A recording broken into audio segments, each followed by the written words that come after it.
nós muitas vezes ficamos ansiosos e procuramos maneiras de lidar com essa ansiedade que não ajudam nada. E vamos à procura dentro daquilo que nos é familiar, dentro daquilo que nós conhecemos, seja os divertimentos.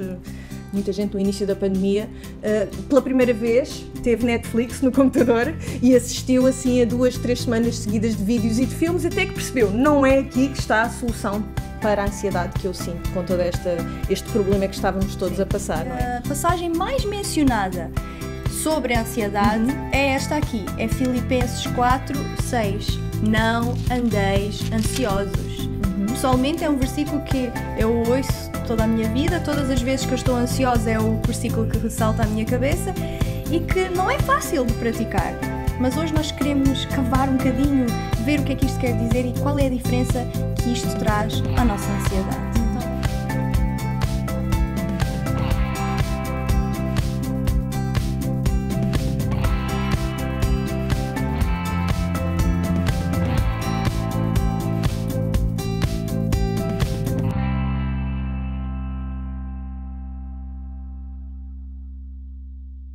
Olá, bem-vindas a este lugar de esperança que nós chamamos Cordão de Raab. Bem-vindas a mais um episódio. Bem-vindas. Na semana passada, nós tratamos de um assunto que é... Como é que descreverias este assunto? Perpassa toda a humanidade, não só de agora, como a de sempre. E que toca-nos a todos, não é? Que é a ansiedade. Nós falamos sobre o que é a ansiedade psicologicamente, o que é que a Bíblia diz sobre a ansiedade. E aí vimos que as que mais sofrem com a ansiedade são as mulheres, por fatores que nós desconhecemos, não é? Sim, as pesquisas mostram isso. É isso mesmo. E não há dúvida que muitas vezes, nós sabendo que temos um problema que é humano, porque este problema é humano, não é? Pensamos que as ferramentas, então, a solução também estão nas mãos dos humanos. Quer dizer, está e não está, porque esta Bíblia está nas minhas mãos, de facto. Mas isso não quer dizer que tenha eu a solução, não é? É que nós muitas vezes ficamos ansiosos e procuramos maneiras de lidar com essa ansiedade que não ajudam nada. E vamos à procura dentro daquilo que nos é familiar, dentro daquilo que nós conhecemos, seja os divertimentos. Muita gente no início da pandemia, pela primeira vez, teve Netflix no computador e assistiu assim a 2, 3 semanas seguidas de vídeos e de filmes, até que percebeu, não é aqui que está a solução para a ansiedade que eu sinto com todo este problema que estávamos todos a passar, não é? Ou então é nos relacionamentos, naqueles filhos adorados, naquele marido amado, ou então no trabalho. E tantas pessoas, de facto, depois de ficarem desempregadas, perceberam que o trabalho também não pode ser o lugar onde tu pões a tua esperança. Ou então nas drogas, sejam legais ou sejam ilegais, não é? O abuso dos medicamentos também não é uma coisa boa, não é? Eles têm que ser prescritos por quem, de facto, domina essa área, e nós vemos que muitas vezes, em vez de fazermos aquilo que Adão e Eva também não fizeram, eles também falharam ao fazer isso, lemos Gênesis 3 na semana passada e vimos como imediatamente, em vez de irem ter com Deus e dizer, Deus, pecamos, fizemos asneira, e agora? Não foram fazer encontrar os seus próprios recursos, não é? Cozeram as tais folhas de figueira, foram esconder-se de Deus em vez de se irem mostrar a Deus, não é? É mesmo o oposto. Então nós também devemos fazer isso. É aliás o que Paulo aborda logo na carta aos Filipenses, e tu explicaste o contexto de Filipenses e de como aquela igreja estava muito ansiosa, muito preocupada. Nós devemos, de facto, disse Paulo, levar as nossas petições, as nossas súplicas até Deus. Mas, agora, a pergunta do 1 milhão de euros. Porquê é que nos custa tanto fazer isto? Enquanto cristãos, nós sabemos que temos e devemos usar os recursos que Deus colocou à nossa disposição para lidarmos com a ansiedade, nomeadamente a oração e a palavra. Porquê é que nós então temos esta dificuldade? Porquê é que eu tenho esta dificuldade? Pronto. Em confiar mesmo que o nosso Deus é de facto poderoso para operar um milagre, porque sabemos que se trata muitas vezes, com o nível que a ansiedade ganha, a sua presença na vida das pessoas, perpassando tudo, que trata-se de um milagre efetivamente. Porque é que então nós não acreditamos e não confiamos que Deus consegue remover toda a ansiedade dos nossos corações? Porque é isso mesmo que nós devemos fazer, ir até Ele, mas não o fazemos. É verdade. E a passagem mais mencionada sobre a ansiedade é esta aqui, é Filipenses 4:6. Não andeis ansiosos. Pessoalmente é um versículo que eu ouço toda a minha vida, todas as vezes que eu estou ansiosa é o versículo que ressalta a minha cabeça e que não é fácil de praticar. Mas hoje nós queremos cavar um bocadinho, ver o que é que isto quer dizer e qual é a diferença que isto traz à nossa ansiedade. Então vamos a isto, Adelaide. Até porque focarmos no que Deus diz em vez de focarmos no que nós sentimos é uma melhor solução, creio eu, Sim, claro. para todo este problema. Sim. Esse é o problema, é que nós temos a tendência de focar tanto em nós mesmos e no problema que estamos a passar que não conseguimos olhar para a frente e ver que há uma solução. Então é isso que a Bíblia nos empurra a fazer e nos comanda a fazer. Porque sabe que a nossa tendência é o oposto. Exato. Bom, então diz assim em Filipenses, capítulo 4, Versículo 6. Vamos começar pelo 6. Diz: não andeis ansiosos por coisa alguma. Pelo contrário, sejam os vossos pedidos plenamente conhecidos diante de Deus por meio de oração e súplica com ações de graças. Amém. Então vamos destacar aqui os elementos importantes neste versículo. O primeiro é imperativo. Olha só o que diz. Não andeis ansiosos. É um comando. Tu falaste isso na semana passada, é sempre importante reforçar isso. É verdade. No mandamento. E a solução, qual é a solução? Paulo diz, pelo contrário, sejam os vossos pedidos plenamente conhecidos diante de Deus por meio da oração, súplica e ações de graça. Qual é a solução para não andar ansioso? É a oração e a gratidão. Portanto, o antídoto para este problema da ansiedade é o quê? A oração. Adelaide, é impressionante. Agora vou falar um bocadinho de maneira prática para mim mesma. Todas as vezes que eu estou muito ansiosa, uma noite que eu não estou a dormir muito bem, porque estou preocupada com o futuro, com o que vai acontecer, com o meu filho, com isto, com A, B, C ou D, eu lembro-me, ok, eu tenho que orar, porque a Bíblia diz para orar. E quando eu começo a orar, não é logo de imediato, mas quando eu começo a orar por mim, quando eu começo a orar por outros, é tão interessante que esta ansiedade começa a diminuir e a paz começa a aumentar no meu coração. É algo realmente que temos que praticar. E em relação às ações de graças, tem a ver com contentamento nos nossos corações, sabes? Porquê que nós estamos ansiosos? Porquê que nós queremos resolver tudo, preocupados com isto, com aquilo, como Jesus disse, com o amanhã, com o que havemos de vestir? E nós vamos falar mais sobre isso noutro episódio. Ser mais agradecidos por aquilo que Deus já nos tem dado, por mais difícil situação que estejamos a passar, saber que Deus está a cuidar de nós e que Deus está perto, Ele não está longe. Essa gratidão começa a fluir a partir da palavra e, mais uma vez, ajuda na ansiedade. Sem dúvida nenhuma. Olha, e no versículo 7 diz assim: e a paz de Deus, que vai mais além do que nós podemos entender ou que excede todo o entendimento, guardará os vossos corações e os vossos pensamentos em união com Cristo Jesus. Pois é. A paz de Deus, e aqui Paulo descreve a paz de Deus como uma paz que ninguém pode entender, que ultrapassa qualquer entendimento. Aquela que Jesus disse, na paz não como o mundo a dá. A minha paz vos deixo. E não é a paz como o mundo dá.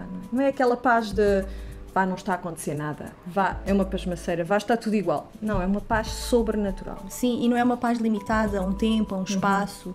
É uma paz eterna, não é? Que nós não podemos entender, que vai muito além. O que é que esta paz de Deus faz?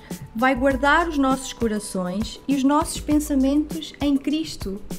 E eu acho muito interessante que aqui no versículo nós vemos como nós somos seres integrais. Nós somos compostos por pensamentos e Deus nos criou assim, com raciocínio, e também nos criou com sentimentos, com emoções. E lá está, esta paz vai fazer o quê? Vai guardar os nossos pensamentos, aquilo que pensamos, aquilo que sentimos, em Cristo Jesus, uma proteção, uma paz que protege, que guarda. É ela que guarda, como os vigias, não é? Como os soldados à porta da cidade, que os filipenses conheciam tão bem, era uma cidade que estava sempre guardada. Então vamos ler agora o verso 8, para nós entendermos então em que nos devemos focar. Agora Paulo vai tornar-se bem específico. Que diretivas nos são dadas? Porque, a verdade, estas são as boas notícias. Nós não fomos deixadas entregues a nós mesmas. Nós antes fomos capacitadas para sermos aquilo que já começámos a ser. Aquilo que começou a boa obra vai completá-la. Ele está a completá-la. É todo um processo que está a acontecer. Então, Paulo disse aos filipenses e a nós: por último, meus irmãos, e é muito bonito ver esta parte pastoral e filatélica, não é? Cuidado pelos irmãos que Paulo sempre tem quando ensina a partir de um lugar de amor, de cuidado, de preocupação. Prestem atenção ao que é verdadeiro, honesto, digno, puro, amável, ao que tem boa fama, ao que é virtuoso e digno de louvor. Prestem atenção. Portanto, redes sociais neste aspecto, corta logo metade das publicações do Facebook. Não convém ir lá. Sim. Se vires que é o oposto desta lista que Paulo acabou de enumerar, não é? De listar, de elencar. Sim. É interessante, Adelaide, quando eu leio estes versículos, eu vejo aqui pelas palavras de Paulo, voltando para o versículo 6, pelo contrário.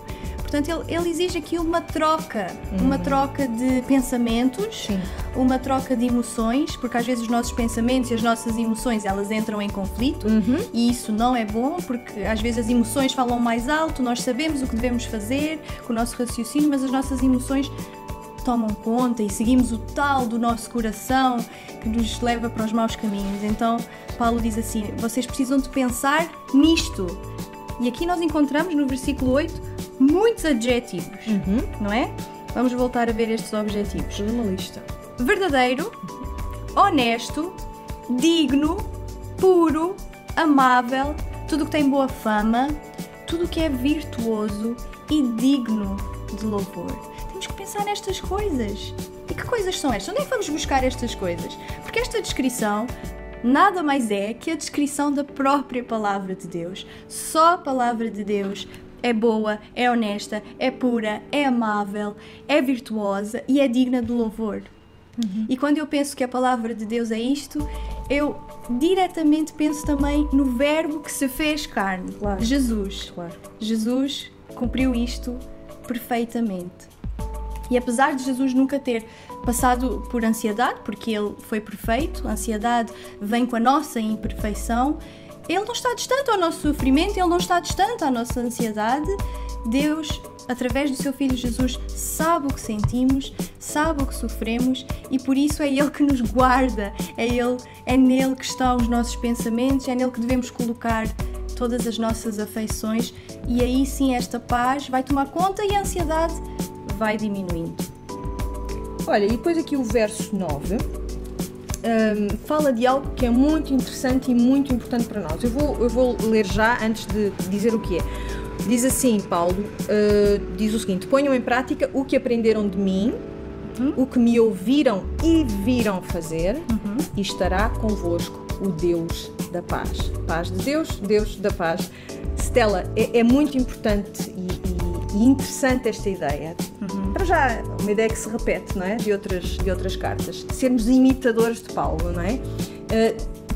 Porquê? Não por Paulo ser um tipo extraordinário, não, mas porque ele era alguém que, pelo seu exemplo, obedecia a Deus e fazia aquilo que Deus lhe dizia para fazer. E aqui nós vemos também a importância, nos dias de hoje, ainda de nós seguirmos líderes sólidos na palavra, sim, líderes sérios na palavra, líderes que não só falam o que Deus quer que eles falem, a palavra, mas que façam o que Deus quer que ele faça, não é?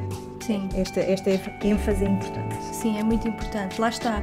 Nós somos chamados a praticar aquilo que aprendemos com Paulo. Ele diz ser meus imitadores e eu sou imitador de Cristo. Ora, aí está. Não é? Foi exatamente isso que tu disseste. E Paulo aqui está a ensinar algo que não vem só dele.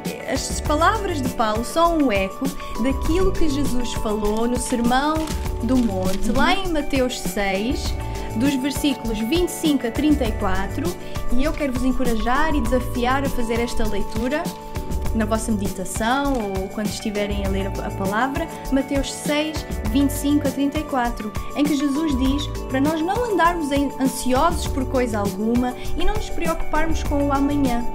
Não é? Porque Ele que cuida da criação e que cuida de nós, e nós que somos mais importantes do que os animais, do que a própria criação, Ele cuidará muito mais de nós. Então essas são as palavras de Jesus, para não estarem ansiosos. E aqui Paulo faz a mesma coisa. Quando nós entendemos que Deus é soberano, que Deus é omnisciente, que sabe de tudo, para nós desconhecemos o futuro, não é, Adelaide? Mas Deus já sabe. Para Deus não existe um futuro. Ele sabe de tudo, Ele controla tudo, Ele veste as aves, Os lírios do campo. Ele cuida das aves. Yeah. Ele que controla minuciosamente o universo, não cuidará de nós também? Então, quando nós entendemos estas características de Deus, quando nós aprendemos através da palavra de Deus tudo isto, o nosso coração vai se acalmando, nós começamos a ser mais gratas por tudo aquilo que Deus é e por tudo aquilo que Deus faz nas nossas vidas, e começamos a sair daquele foco interior de nós mesmas e começamos a erguer os olhos para Deus, para aquilo que Deus faz por nós, pelas bênçãos, pela graça que recebemos. E isso é o antídoto. Com a oração, com as súplicas, é um antídoto para a nossa ansiedade. Muito bom. Então nós temos de falar com Deus, foi o que Paulo disse, oração, orar. E isto é difícil, porque falando por mim, muitas vezes o que eu quero é ir tratar do assunto, mas é resolver isto usando os meus recursos naturais, e só se a coisa ficar, mesmo se a asneira for muito grande, aí é que vou envolver Deus na questão, e não é isso que devemos fazer, não é essa a ideia, porque só quando esgotamos os nossos recursos é que recorremos a Ele, não é isso que se pretende. Nós devemos também suplicar, e esta ideia da súplica está aqui destacada da oração no discurso de Paulo, porque numa súplica há uma total rendição, há uma grande humildade e uma grande humilhação, em reconhecer que nós estamos de facto numa condição desesperada e que nenhum problema também é pequeno demais para com Deus, não há que ter nenhum pudor de levar o que quer que seja ao conhecimento de Deus, como se Ele não conhecesse, mas levar essas coisas até Ele, e também sermos gratos, como a Stella estava a dizer, relembrando tudo aquilo que Deus já fez por nós. E é curioso também o apóstolo Pedro, na primeira carta que chegou até nós, no capítulo 5 da primeira carta de Pedro, verso 7, ele está, vou dar aqui um bocadinho um contexto rápido, ele está a aconselhar os líderes e os fiéis da igreja a que tivessem humildade uns para com os outros, atenção ao seu trato, e também para com Deus, que se humilhassem perante Deus e que o fizessem, diz assim no versículo, vou citar, lançando sobre Ele, sobre Deus, toda a vossa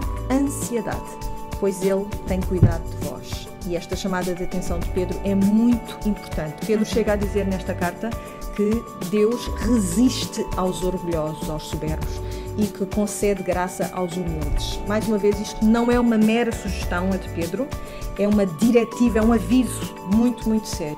E esta questão de darmos graças a Deus, que a Stella estava aqui a ressaltar, como Paulo também nos exorta, mesmo no meio da aflição, é muito interessante, porque é uma ideia que também vemos recorrentemente no Antigo Testamento. Os judeus da Antiguidade insistiam bastante nesta importância de tu lembrares tudo aquilo que Deus já tinha feito, não só por ti como indivíduo, mas por todo o povo, não é? Por todos nós. Não é só uma questão de gratidão pelo que Deus fez pela Stella, por mim, pelas pessoas de quem gostamos, mas por toda a sua igreja, por todos aqueles que lhe pertencem, não é? Sim.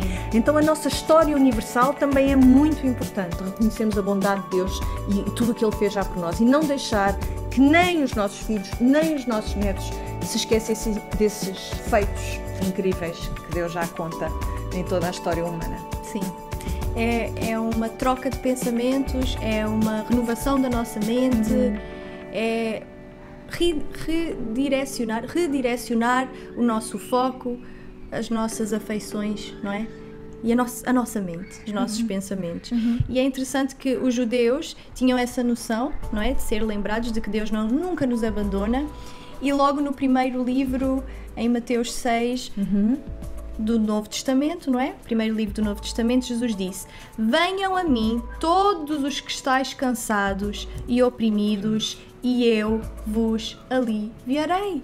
Jesus promete: eu vou vos aliviar. Tu estás cansada? Stella, tu estás cansada? Adelaide, estás cansada? Estás ansiosa? Jesus alivia. Cansada e oprimida? Amém. Jesus alivia, é só ir até Ele. Bem, vamos ajudar-nos umas às outras, relembrando umas às outras destas verdades, para que elas tomem de facto raiz no nosso coração. Nós por enquanto ficamos por aqui, mas ainda há muita matéria para explorar em relação à ansiedade e aquilo que a Bíblia nos ensina. Fiquem atentas, porque nós vamos tentar concluir este tema para a semana. E vamos então concentrar-nos mais nesta passagem que a Stella falou aqui em Mateus 6, para ver o que Deus, é verdade, foi um deslize feliz, nos disse acerca de não ficarmos ansiosas, e também sobre esta tênue linha que separa o nosso espírito do nosso corpo e que leva a que nos seja muito difícil a nós, que somos humanas, perceber de facto onde está a diferença entre uma coisa e outra, saber separar aquilo que é fisiológico e aquilo que é espiritual. Será que a Bíblia faz essa diferença? Vamos ver. Para a semana vamos explorar essa questão também. Pois é. E olhem, vocês que estão a nos assistir, que estão a acompanhar este assunto, esta conversa sobre a ansiedade, partilhem connosco. Será que vocês estão a passar por algum momento assim de dificuldade, de ansiedade, de preocupação, de medo? O que é que vos tem confortado? Que palavra Deus tem-vos lembrado acerca disto? Ou o que é que tem passado pela tua mente? Quais são as estratégias que tens usado para ultrapassar esta situação que às vezes nos agarra e que nos quer pôr dentro de um buraco? Mas a palavra de Deus quer nos levantar, quer nos tirar e quer nos trazer paz. Portanto, ponham like, subscrevam, partilhem este vídeo, lancem este cordão de esperança que nós sempre dizemos, não é? A palavra de Deus, com muitos mais amigas e familiares que estão por aí. Partilhem. Deixem os vossos comentários aqui, ok? Aqui neste vídeo do YouTube, para que nós saibamos aquilo que vos tem dado alento. Que versículo bíblico, que passagem, como a Célia estava a dizer, o que é que vos tem ajudado a levantar quando se sentem oprimidas pela ansiedade? Até para a semana. Deus vos abençoe. No Instagram também. No Instagram também, Adelaide. Então vá. Essa depois no fim.